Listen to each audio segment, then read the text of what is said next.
Revision आपका हो चुका है। हमने एक रिवीजन वीडियो बनाया आपके लिए। आइए अब स्टार्ट करते हैं एक नए चैप्टर की, एक नए अध्याय की सेकंड स्टेप रखते हैं। भूगोल में हम सेकंड स्टेप रखते हैं, लेसन नंबर 2। लेसन नंबर 2, तो लेसन नंबर 2 डाल देंगे और लेसन 2 जो है ये आपका क्या है? लेसन 2 है अक्षांश व देशांतर रेखा। अक्षांश व देशांतर रेखाएं, ये आपका लेसन नंबर 2 है। ठीक है, ये लेसन नंबर 2 है और बिल्कुल उसी क्रमबद्धता से, उसी तसल्ली से बिल्कुल धीरे धीरे चलेंगे।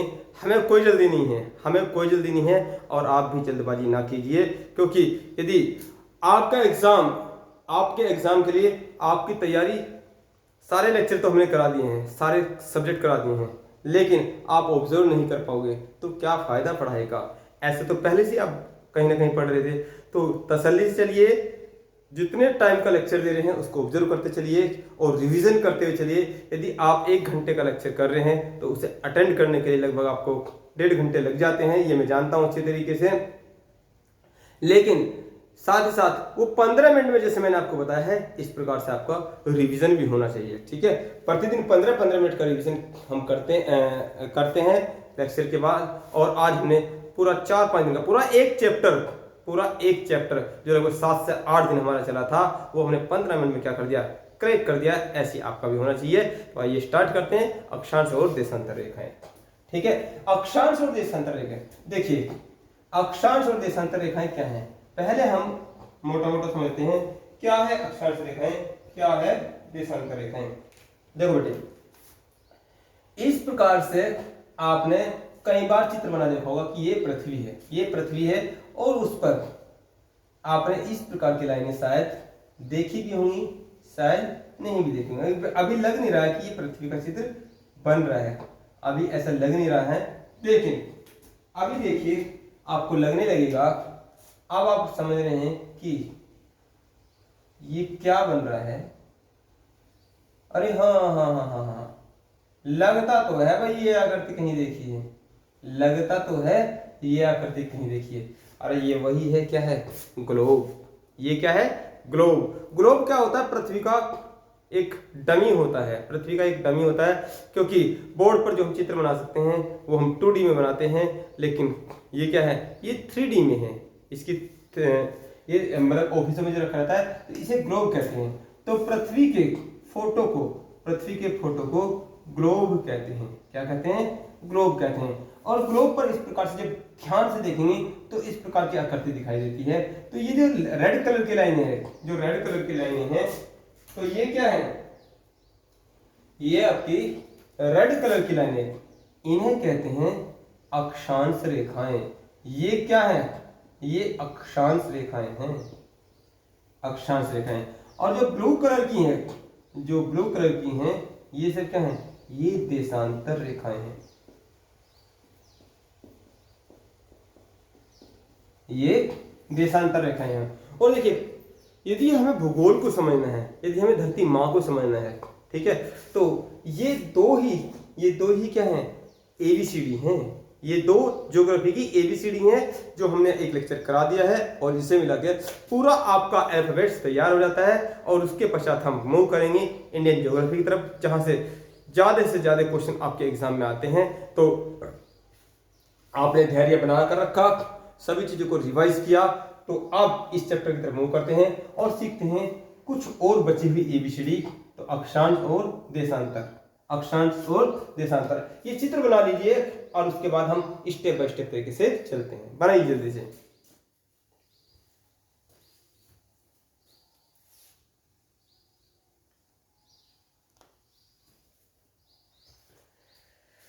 ठीक है, तो आओ मैं स्टार्टिंग करा दूं।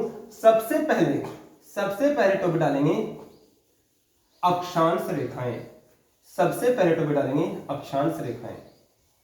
आज का जो हमारा टॉपिक है वो क्या है? अक्षांश रेखाएं।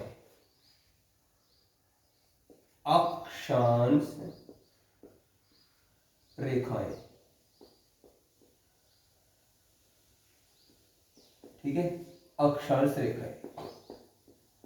देखिए सबसे पहले समझते हैं, यदि हमने ये एक गोल सा चित्र बना दिया है ना, पृथ्वी का चित्र बना दिया, और इसमें हम क्या करते हैं, बीचों बीच एक रेखा खींच देते हैं, तो ये सबसे पहले नंबर की रेखा है, ये सबसे पहले नंबर की रेखा है। और इस रेखा ने इस गोल सी चीज को क्या कर दिया है, दो भागों में डिवाइड कर दिया है, तो ये डायग्राम आप अच्छी तरीके से जानते होंगे। इसको क्या कहते हैं, नॉर्थ कहते हैं, इसको साउथ कहते हैं, इसको ईस्ट कहते हैं, इसको वेस्ट कहते हैं। तो ये क्या है, ये सबसे पहले नंबर की रेखा है। तो मैथमेटिक्स में नंबर कहां से स्टार्ट होते हैं, 1 2 3 4 5 6 7 8 9 तक ये होते हैं ना। तो कितने, 3 4 5 6 7 8 9, यही तो नंबर होते हैं। ठीक है, तो कितने नंबर होते हैं टोटल, 9 नहीं, 9 नंबर नहीं होते। इससे पहले एक बहुत बड़ी वैल्यू है जीरो की भी। ठीक है, ये जीरो किसने दिया है, भारत ने। आपने सुना है ना, जीरो दिया मेरे भारत ने, तो इसकी बहुत बड़ी वैल्यू है।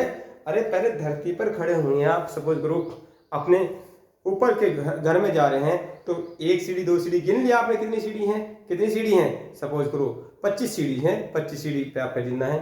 लेकिन जमीन पर पैर रखोगे तभी तो पहले पर रखोगे, पहले जमीन पर पैर रखोगे। ठीक है, तो 0 नंबर का, तो सबसे पहले ये लाइन कितनी है, 0 नंबर की लाइन है। क्या है, नंबरिंग स्टार्ट होते हैं 0 से। तो इस 0 नंबर की रेखा ने इसको क्या कर दिया, इस गोल सी चीज को 2 भागों में बांट दिया है। ये भाग ऊपर का था, अर्थात नॉर्थ का था, उत्तर का था। ठीक है, तो यदि मैं इसे उत्तर कह दूं तो कोई दिक्कत थोड़ी है, और ये नीचे का भाग है, साउथ का भाग है, इसे दक्षिण कह देता हूं। ठीक है, अब ये गोला था पूरा, गोले का आधा भाग ही तो है ऊपर, तो गोलार्ध बोल दिया, इसको भी गोलार्ध बोल दिया, इसको भी गोलार्ध बोल दिया। ये उत्तरी गोलार्ध है, ये दक्षिणी गोलार्ध है। ये क्या है, ये उत्तरी गोलार्ध है, ये दक्षिणी गोलार्ध है। तो उत्तरी गोलार्ध, यदि हम उत्तरी गोलार्ध की बात करेंगे तो उत्तरी गोलार्ध का पोर्शन ये है, दक्षिणी गोलार्ध का ये है। और इस रेखा ने इसको 2 बराबर भाग बांटा है, तो इसको भी कोई नाम देते हैं। देखिए नाम हम देते हैं, ये नाम खुद ही बना लेती है। अरे भूमि के बीच की रेखा है, तो भूमध्य रेखा कह दिया, भूमध्य रेखा, कोई नाम थोड़े दिया। अब इसको क्या है, ये 2 बराबर भाग बांट रही है, और विश्व,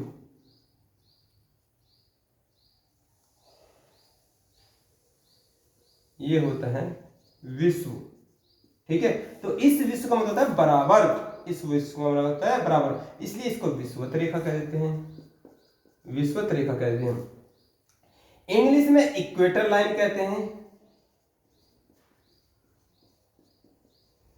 ठीक है, तो यहां से ये सब क्या है, इसी के नाम है। यदि कुछ आपको रटना पड़ रहा हो तो हमें बताइए, कोई चीज बात समझ में ना आ रही हो तो हमें कमेंट करना। ठीक है, कोई चीज समझ में ना आ रही हो तो कमेंट करना।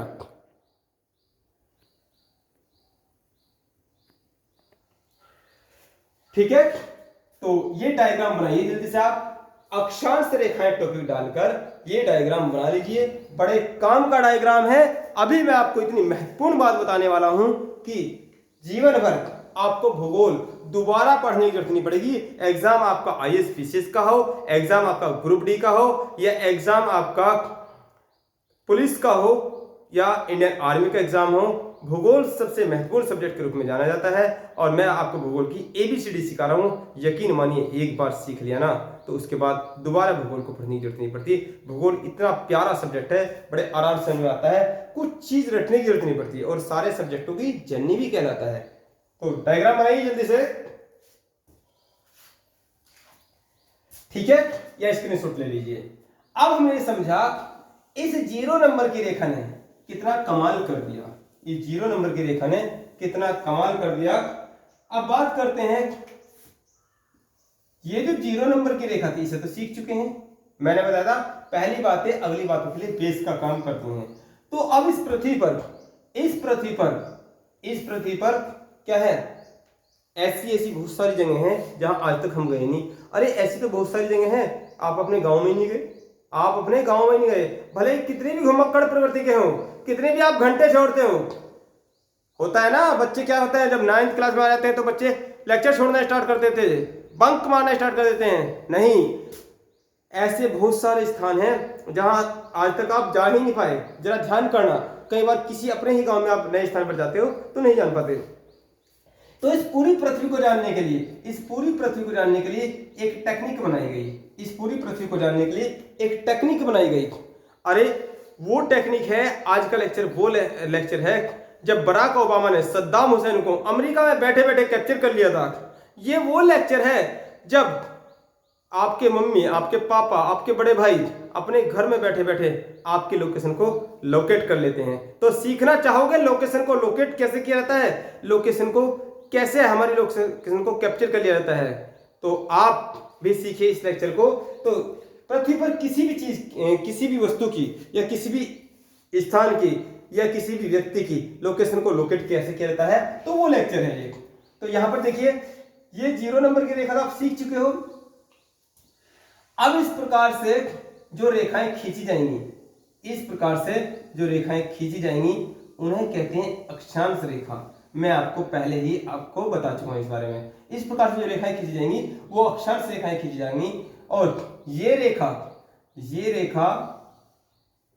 इस रेखा की क्या होगी, समांतर होगी। ये रेखा इस रेखा के समांतर होगी। इन पर दूरी क्या होगी, समान होगी।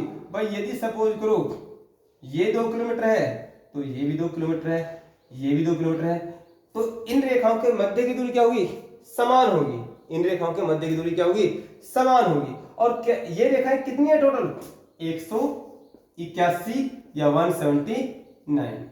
इसको भी अभी क्लियर करेंगे।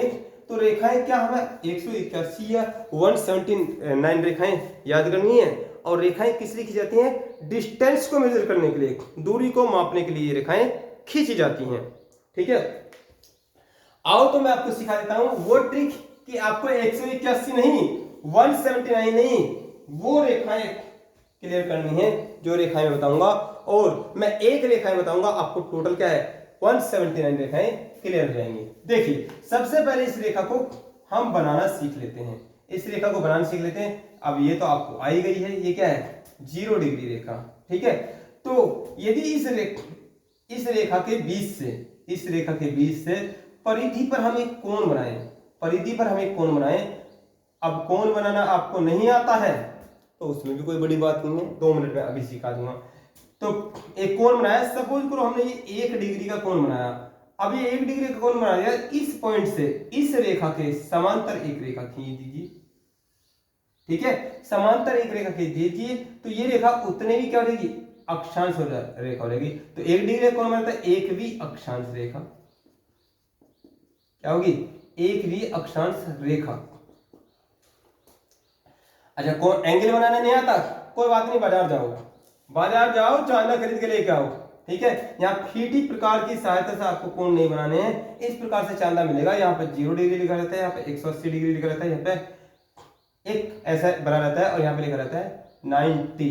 क्या लिखा रहता है 90। और यहाँ पे ये इस प्रकार से स्केल टाइप का बना रहता है, ये नंबरिंग डले रहते हैं आपको। तो ये वाला पॉइंट जो है, यदि सपोज करो आपको इस रेखा पर कोण बनाना है तो इस वाले पॉइंट को यहाँ मिलाइए और आपको जितने डिग्री कोण बनाना है, 1 डिग्री का बनाना है, 30 डिग्री का बनाना है, तो सीधा यहाँ जहां पर 0 1 2 3 इस प्रकार से ये यहाँ 1 होगा, है ना। तो इस प्रकार से 90 ऊपर होगा तो 30 डिग्री का बनाना, जहां 30 लिख रहा है वहां पॉइंट लगा लीजिए चांदी के सामने और इसको मिला दीजिए, तो ये आपका 30 डिग्री का कोण हो गया। ठीक है, तो ये आपका 30 डिग्री कोण हो गया। और यहां से ये परिधि से इस प्रकार से रेखा खींचेंगे तो ये 30वीं अक्षांश रेखा होगी। क्लियर, बातें क्लियर। तो यहीं से अब हम इसकी डेफिनेशन भी निकालते हैं।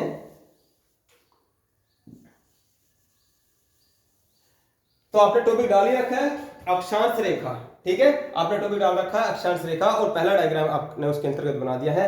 अब लिखेंगे अगला टॉपिक डालकर परिभाषा, अक्षांश रेखा की परिभाषा, अक्षांश रेखा की परिभाषा। और ये वाला डायग्राम आप बना लीजिए, ये वाला डायग्राम आप बना लीजिए। ठीक है, पहले आप बनाएंगे इक्वेटर लाइन को, ये तो आपको सिखा चुके हैं। ये कौन सी इक्वेटर लाइन है। अब देखिए इक्वेटर लाइन को कई बार वो ऐसे भी लिख देगा, इक्वेटर लाइन। तो आपको हिंदी और इंग्लिश कई चीजों में दोनों में लेकर चलनी है। कई बार इंग्लिश आपकी पढ़ाई को क्या बना देती है, आसान बना देती है। ठीक है, तो आपने लिखा, डायग्राम बन गया। अब इसकी परिभाषा निकालते हैं, इसकी परिभाषा निकालते हैं। ये आप कंफ्यूज मत होना, ये क्या चीज है। ये तो मैंने इसलिए लाइन दी है, ये क्या है, इस लाइन को क्या बोलते हैं, इक्वेटर लाइन या भूमि के बीच वाली लाइन, भूमध्य रेखा। तो लिखिए आपने अक्षांश रेखा की परिभाषा और डायग्राम बना लिया आपने, तो इसे निकालिए। देखिए कोणीय दूरी तो है, ये कोणीय दूरी तो है, तो लिख लीजिए भूमध्य रेखा से परिधि पर आंतरिक कोण, परिधि पर आंतरिक कोण अर्थात कोणीय दूरी, भूमध्य रेखा से परिधि पर आंतरिक कोण अर्थात कोणीय दूरी को अक्षांश रेखा कहते हैं, को अक्षांश रेखा कहते हैं। डायग्राम आपने बना ही लिया है। ठीक है, अब अगला पॉइंट लिखेंगे। अगला पॉइंट, दो अक्षांश रेखाओं के मध्य, दो अक्षांश रेखाओं के मध्य। अब एक अक्षांश रेखा ये थी, ये जीरोवीं अक्षांश रेखा थी। ठीक है, दो अक्षांश रेखाओं के मध्य 111 किलोमीटर, दो अक्षांश रेखाओं के मध्य 111 किलोमीटर का अंतर होता है। दो अक्षांश रेखाओं के मध्य 111 किलोमीटर का अंतर होता है, और इस दूरी को कटिबंध, इस दूरी को कटिबंध कहकर पुकारा जाता है। इस दूरी को कटिबंध कहकर पुकारा जाता है। आपने जो डायग्राम बनाया हुआ है उसमें आप इस चीज को मेंशन कर लीजिए, 111 किलोमीटर। नीचे वाला पॉइंट जहां से स्टार्ट हुआ है A1, ऊपर वाला पॉइंट A2। तो आपने लिखा दो अक्षांश रेखाओं के मध्य 111 किलोमीटर का अंतर होता है। अगला नोट कीजिए पॉइंट नंबर 2 इसी में। ठीक है, पॉइंट नंबर 1 ये हो गया, अक्षांश दो अक्षांश रेखाओं के मध्य 111 किलोमीटर का अंतर होता है। पॉइंट नंबर 2, अक्षांश रेखाएं पृथ्वी पर दूरी को मेजर करने के लिए, मेजर बोलते हैं मापना। ठीक है, अक्षांश रेखाएं पृथ्वी पर दूरी को मापने के लिए, मापने, नापना नहीं होता, मापना होता है, दूरी को मापने के लिए खींची जाती हैं, दूरी को मापने के लिए खींची जाती हैं। अर्थात इन रेखाओं के माध्यम से एक स्थान से दूसरे स्थान के मध्य की दूरी निकाली जाती है। ठीक है, जो इस प्रकार है, डैश लगाइए, जो इस प्रकार है। एक क्वेश्चन लिखिए, एक क्वेश्चन लिखिए इससे संबंधित, एक क्वेश्चन लिखिए, लिखेंगे यदि भारतीय क्रिकेट टीम ईडन गार्डन, यदि भारतीय क्रिकेट टीम ईडन गार्डन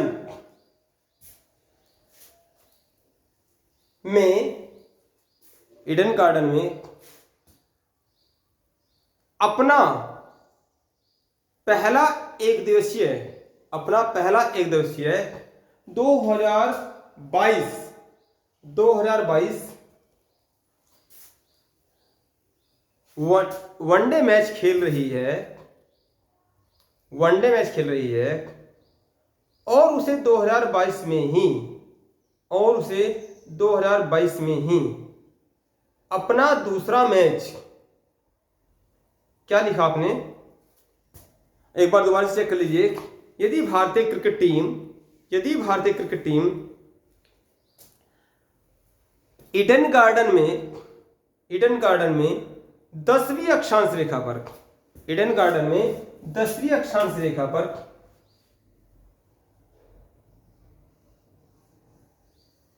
अपन 2022 का पहला वनडे एग्जाम खेल रही है, और 2022 का ही उसे दूसरा वनडे एग्जाम उसे दूसरा वनडे एग्जाम दिल्ली में 20वीं अक्षांश रेखा पर खेलना हो, दिल्ली में 20वीं अक्षांश रेखा पर खेलना हो, तब ईडन गार्डन से दिल्ली के मध्य की दूरी क्या होगी?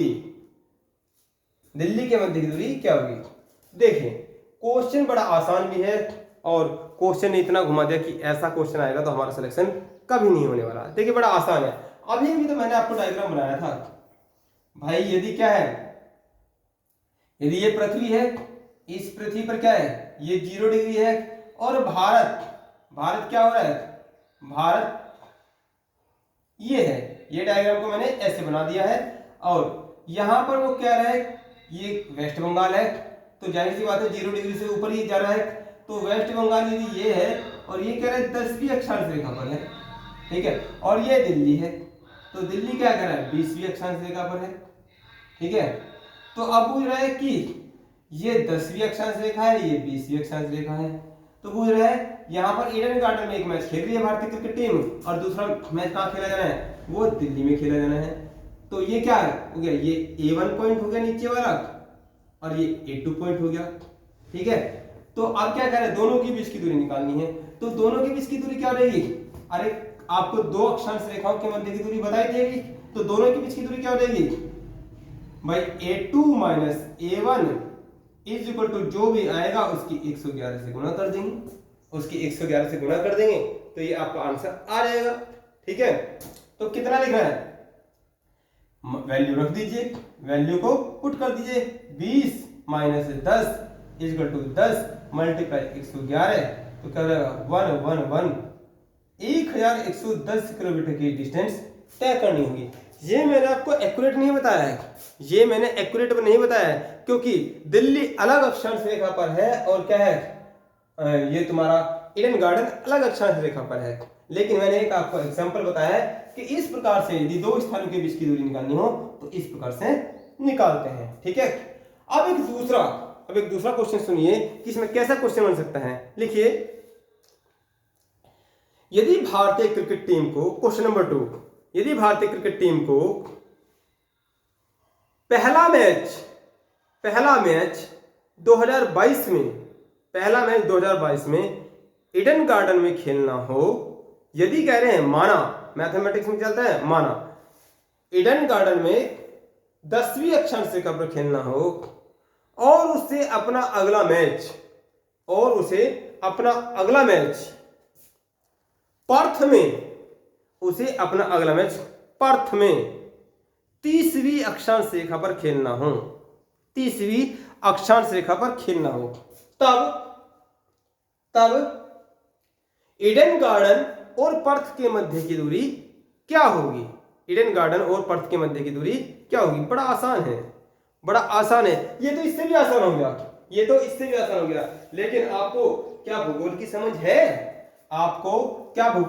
है? ये क्वेश्चन कैसे हो पाया? आपको ये पता होना चाहिए ईडन गार्डन कहाँ है, और वो सब सिखाऊंगा मैं आपको, ठीक है। ईडन गार्डन वेस्ट बंगाल में है और दिल्ली भारत के सेंटर में है। तो ये सारा क्वेश्चन कहां का था? ये सारा क्वेश्चन इंडिया से संबंधित था।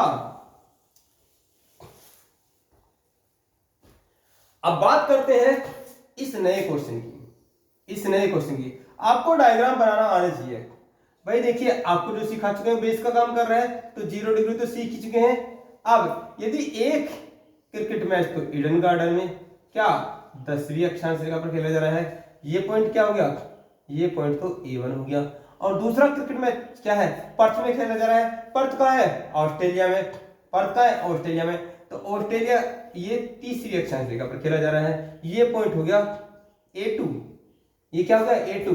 तो 0 से A1 के बीच की अक्षांश रेखा कितनी है? अरे ये तो निकला है सीधा, 1 2 3 4 5 6 7 8 9 10। तो ये कितनी है? ये 10 होगी। और ये कितनी है? ये भी 10 होगी, ठीक है। तो दोनों के मध्य कितनी अक्षांश रेखा हो जाएंगी? ये हो जाएंगी भाई, ये 10 होगी, ये 30 होगी। तो यहां पर क्या फॉर्मूला बनेगा? A1 प्लस A2 जब भी 0 डिग्री को क्रॉस करेगा, जब भी 0 डिग्री को क्रॉस करेगा तो आप उनको क्या करेंगे, जोड़ देंगे। और यदि एक ही गोलार्ध की में, अभी अभी तो पढ़ाया आपको गोलार्ध क्या होता है, यदि एक ही गोलार्ध की बात कर रहा है तो उसमें क्या करेंगे आप A2 में से A1 घटा देंगे। तो यहाँ क्या हो जाएगा A1 प्लस A2 और जो आंसर आएगा उसकी 111 से मल्टीप्लाई कर देंगे और वही क्या हो जाएगा, वही आपका राइट आंसर हो जाएगा। तो देख लेते हैं, ये 10 है, इसकी वैल्यू को पुट कर दीजिए, ये 10 है प्लस 30 है इक्वल टू क्या होगा 40 मल्टीप्लाई 111 और आंसर क्या हो जाएगा 111, ये 444 हो गया ना, 444 0। 4440 किलोमीटर की दूरी तय करनी होगी भारतीय क्रिकेट टीम को। ठीक है, तो भारतीय क्रिकेट टीम को इतनी डिस्टेंस तय करनी होगी। तो टॉपिक आपको कैसा लगा? अक्षांश रेखाएं, अक्षांश और देशांतर रेखाओं को मैं आज पढ़ा रहा हूँ। लगभग 3 से 4 लेक्चर आपके होंगे और बिल्कुल इत्मीनान से पढ़ना। और बस उसके पश्चात आप भूगोल के किसी भी टॉपिक को उठाएंगे वो क्या है, वो आसान हो जाएगा आपके लिए, वो आसान हो जाएगा। तो आप नोट कर लीजिए दोनों क्वेश्चनों को जल्दी से।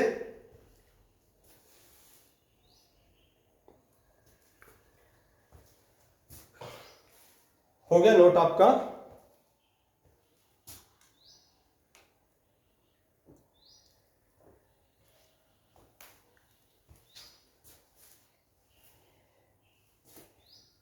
चलिए, तो हम बात कर रहे थे अक्षांश रेखा की परिभाषा की, और अक्षांश रेखाओं को हमने 181 अक्षांश रेखाओं को नहीं देखा, 179 अक्षांश रेखाओं को नहीं देखा, हमने अभी केवल अक्षांश रेखाओं की परिभाषा को देखा है। तो अक्षांश रेखा की परिभाषा जब हमने लिखी तो हमने ये जानने का प्रयास किया कि अक्षांश रेखाएं किस लिए खींची जाती हैं। तो अक्षांश रेखाएं दूरी को मेजर करने के लिए खींची जाती हैं, और दूरी कैसे मेजर की जाती है हमने आपको बताया। ठीक है, अब बात करते हैं दो अक्षांश रेखाओं के बीच कितना है, 111 किलोमीटर का अंतर होता है, और इसी के माध्यम से हमने डिस्टेंस को निकालना सीखा। अब बात करते हैं कुल अक्षांश रेखाएं कितनी होती हैं। तो इसे रफ कर दीजिए, कुल अक्षांश रेखाएं कितनी होती हैं।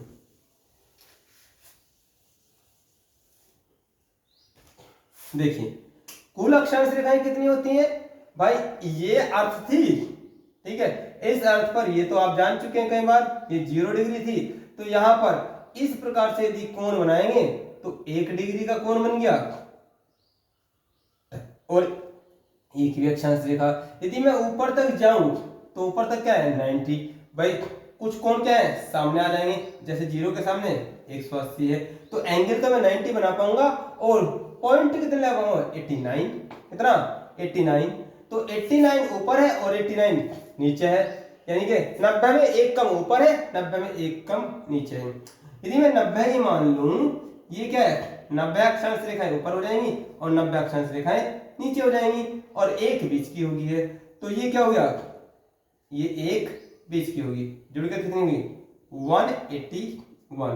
लेकिन 90 भी अक्षांश रेखा क्या है, वो केवल एक बिंदु है, तो इसमें पॉइंट 2 घटा देंगे, एक ऊपर का एक नीचे का, तो 179 क्या हो जाएंगी अक्षांश रेखाएं हो जाएंगी, 179 अक्षांश रेखाएं हो जाएंगी। आइए इसको लिख लेते हैं, बातों को समझा आपने, इसको लिख लेते हैं, लिखेंगे टॉपिक लिखेंगे कुल अक्षांश रेखाएं, कुल अक्षांश रेखाएं, कुल अक्षांश रेखाएं लिखेंगे। फर्स्ट पॉइंट 90, तो एरो लगा लिखेंगे उत्तरी गोलार्ध में, उत्तरी गोलार्ध में। अब गोलार्ध में तो कोई समस्या नहीं है भाई, 0 से ऊपर का वाला पोर्शन गोले का आधा भाग ऊपर का है, तो इसलिए उत्तरी गोलार्ध। नंबर 2 पॉइंट 90 दक्षिणी गोलार्ध में। ठीक है, अब इसे आप 89 भी कर सकते हैं और 89 भी कर सकते हैं। भाई 90 भी देखा क्या है एक बिंदु के रूप में होगी, तो ऑप्शन में कई बार ये भी आता है, ऑप्शन में ये भी आता है, क्योंकि इन बिंदुओं से मिलकर ही तो क्या है रेखा का निर्माण होता है। ठीक है, दक्षिणी गोलार्ध में।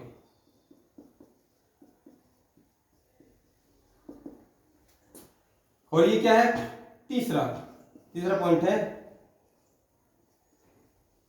ये एक क्या हो जाएगी ये भूमध्य रेखा, भूमध्य रेखा। तो सबको जोड़ेंगे तो कितना हो जाएगा, तो हो जाएगा 181, ये क्या हो जाएगा, कुल अक्षांश रेखा, कुल अक्षांश रेखा। लेकिन यदि ऑप्शन में 181 नहीं है तो क्या हो सकता है, वो 90 भी अक्षांश रेखा को बिंदु मान रहा है, उसको रेखा नहीं मान रहा है, तो -2 कर देंगे, -2 कर देंगे, लिख देंगे इसमें। चूंकि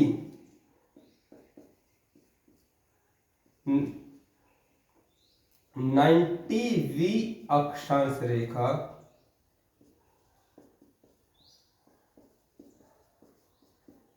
बिंदु के रूप में है, बिंदु के रूप में है,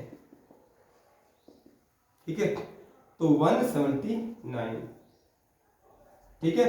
तो कुल अक्षांश रेखाओं में यदि आपसे वो पूछे तो यहां लिखेंगे शेष कुल अक्षांश रेखाएं, ठीक है, शेष कुल अक्षांश रेखाएं।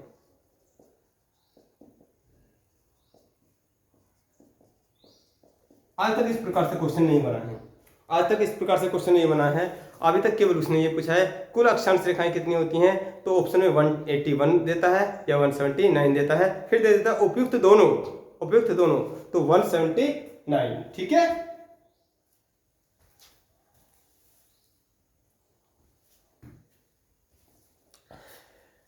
तो यहीं पर लेक्चर को समाप्त करेंगे, थोड़ा सा टेक्निकल इश्यू है लाइट का, तो आप यहीं पे समाप्त कर देते हैं, ठीक है, ओके।